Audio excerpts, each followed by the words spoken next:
What's up everybody, my name is Light and welcome back to my world.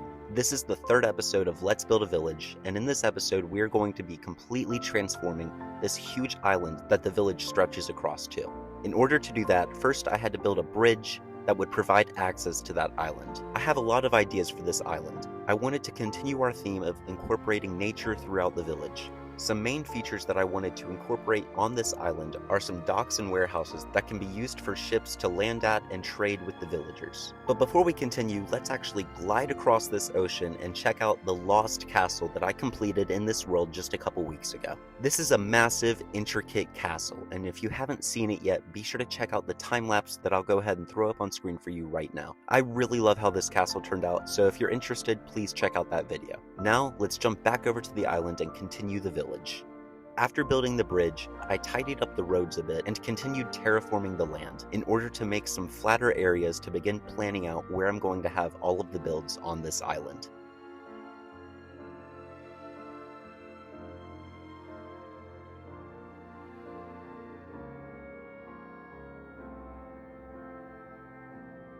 I also went ahead and designed a custom tree that will be copying, rotating, and pasting throughout the island and the rest of the village. And I plotted some areas out using fences that would border the foliage and flowers.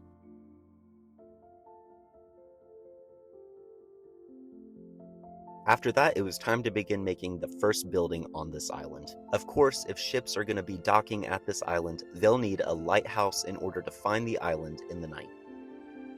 I came up with this design that's kind of half lighthouse and half residential house, using some smooth sandstone and birch wood for the walls. The houses on this island are going to be owned by richer merchants and traders, and to visualize that, I made the houses on this island much larger than the ones we've built previously. At this point, the houses on this island are going to be the largest ones yet in our village. To further show the difference in these houses, I used different materials including sandstone like I said before, as well as making the layouts for the houses much larger and more intricate, using more various types of blocks.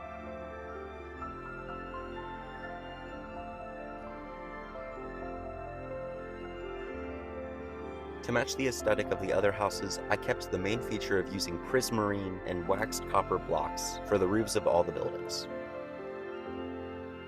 I also continued to terraform the land to my liking, just to give myself a bit more space to work with, as I also added flowers and also continue copy and pasting that tree around.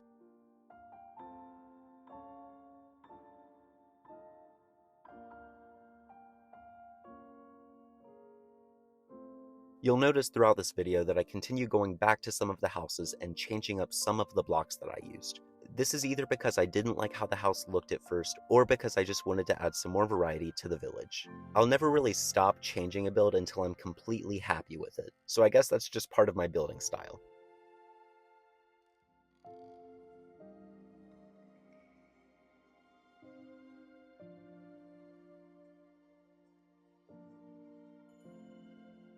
Alright, and now that those houses are done, it's time to begin building the first warehouse for this island. This warehouse is going to be sitting down pretty close to the docks, and that yellow wool that you'll see is where I'm going to be building a crane. I want these warehouses to be very airy, with some open windows and entryways. I also ended up completing the full interiors for both of the warehouses. Building this first warehouse, I wanted to implement a crane that was positioned in the warehouse, yet stretched out of it through an open wall that would reach over to the docks, ready to pick up and transport any goods that ships might bring from other areas in our world, like the Kingdom of Calorum. For the interior of these warehouses, I placed a large variety of blocks and items to represent the various items that are brought to and from this warehouse and traded with other locations throughout the world. Once I finished the first warehouse, it was time to begin building the second one. The first warehouse was built diagonally, and this second one was going to be built normally. I don't know what the opposite of diagonal would be in Minecraft, but my point is I made each layout of the warehouses different because while they are both very similar builds, since they are both warehouses, I wanted to make sure that each building could still have a unique design. Like I said earlier, I did fully decorate both interiors of the warehouses. And as we zoom out, you can see that this is a large docks area, so of course, we need more than one crane. I added 2 more cranes, and I also decorated the land right outside the docks with some carriages and wagons to hold the items that people are trading and bartering with others. I also built a small house to the left of the second warehouse, which actually has direct access to one of the ends of the docks. I imagine that either a shipmaster or someone who owns the docks lives here and perhaps manages the warehouses.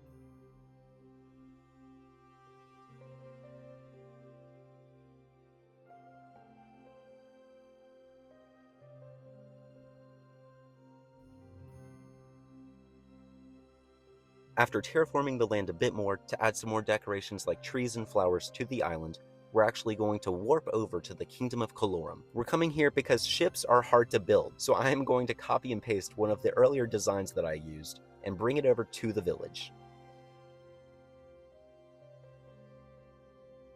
Don't worry, I'm stealing my own design, but a small part of me was not okay with how easy this was, so of course, I had to make it a bit more difficult for myself. I made sure to change the colors of the banners and flags that these ships had, as well as some of the designs for the hulls, masts, and other parts of the ships. Even though I was copy and pasting one boat design and rotating it a bunch, this still took a really long time for me to do, and I actually ended up building some new original designs for ships anyways. I just felt that it would be a bit weird if I copy and pasted one ship, because all of the ships would then be the same size. So while I was creating more ship designs, I made sure to vary up the size of them a bit, adding some more smaller ships with different designs to float at the docks with all the other boats. I also wanted to make sure that each ship had something unique about it, whether that be its actual design, its size, or the color of its flags and banners.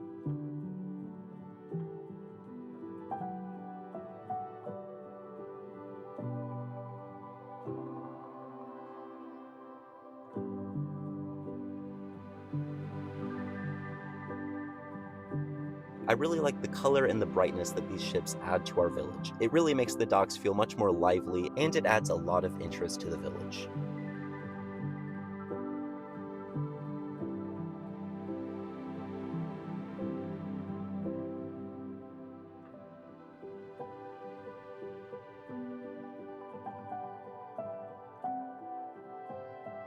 After adding some different tree designs to the island, I went back over to the main part of the village.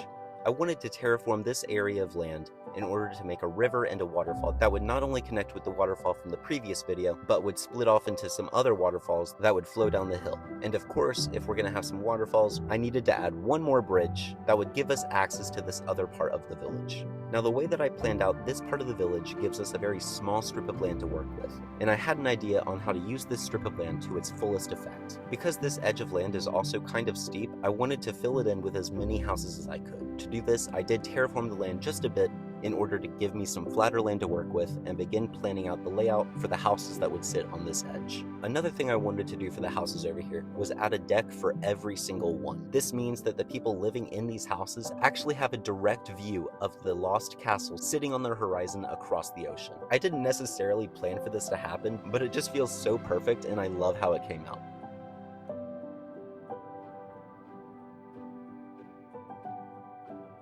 Now, these houses are a bit smaller than the ones that were on the island, but they're still very unique from the houses from previous episodes, seeing as they all have decks that wrap around from one side to the other. In order to work with the land that I had, I constructed the houses so that they were kind of stacking up on top of each other. This adds a lot of interest to the elevation and the height in our build, with some houses literally sitting at ocean level and others sitting on top of those. I honestly originally did not plan to have these many homes on this side of the island, but I really love how it came out, and I think I really took advantage of the land that I have. Just like we did on the island, I made sure to vary up the materials we were using for these houses. Most notably for the house at the corner end of this road, I used sandstone again. I kind of imagine that the people living in the sandstone homes have a bit more money, or at least have some kind of role of authority or management in the village. It also felt weird with houses only being on one side of the road, so I cleared up some land on the other side to add 2 more houses. You can always figure out a way to make your build look very interesting and work with whatever weird plot of land you might have. And because that wasn't enough work, I planned out 5 more houses using wool and then got to work on finishing up this last section of the village. I also extended the pathway down to the water's edge to meet up with some houses that I planned to build on the shore.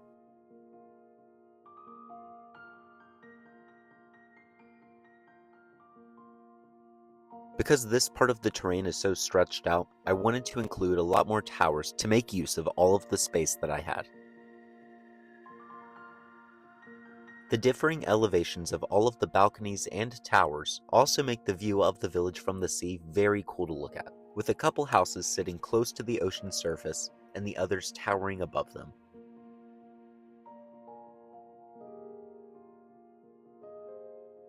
I finished off one last large sandstone house that has some bay windows and a small garden area facing the ocean instead of a balcony.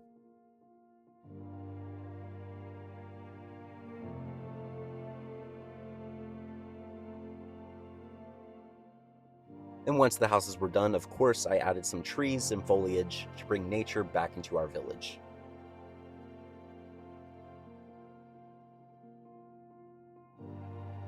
Now that this portion of the village is done, let's turn on some shaders and check out the huge amount of progress that we made in this episode. I was a little nervous about transforming the island just because of how massive it was. Since I knew I had to fill up the entire thing, it was a little bit daunting, but I really love how this island turned out so much. I think the docks are awesome, and it's also really cool to have a lot of new vantage points in our village, where we can see both the Kingdom of Calorum and the Lost Castle.